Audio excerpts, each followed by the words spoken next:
నమస్తే, welcome to TV 999 news. ఇక వార్తల్లోని వివరాలు చూద్దాం. ఈ రోజు ఉదయం 14వ వార్డులోని 2 ప్రజాపాలన అభయహస్తం దరఖాస్తు స్వీకరణ కేంద్రాలను సందర్శించి స్వీకరణ ప్రక్రియ ఏర్పాట్లపై పాల్వంచ మున్సిపల్ కమిషనర్ స్వామితో చర్చించి సంతృప్తి వ్యక్తం చేసిన పాల్వంచ పట్టణ కాంగ్రెస్ అధ్యక్షులు నూకల రంగారావు, పట్టణ కాంగ్రెస్ నాయకులు కొర్రాజుల విజయ్, రాము నాయక్, రఫూఫ్, గౌస్, లాలు నాయక్, సిపిఐ నాయకులు గిరీష్, శ్రీనివాస్ తదితరులు.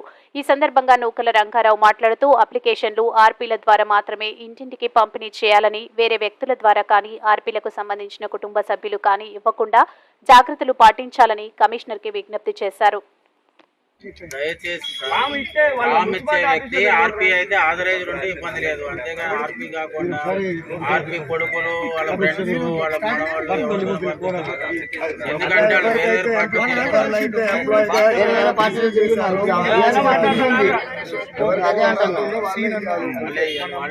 వాళ్ళు కూర్చొని జనాలకి ఎక్స్ప్లెనేషన్ కూడా ఇవ్వాలి.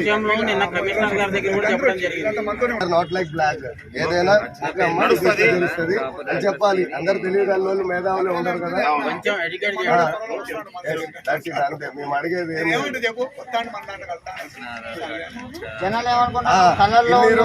రోజులు జరిగి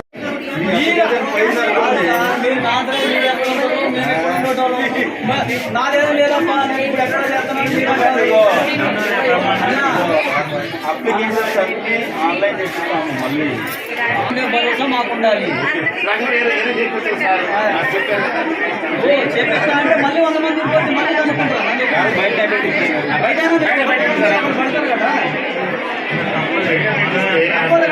ఒకేసారి చేపిస్తే ఏమవుతుంది?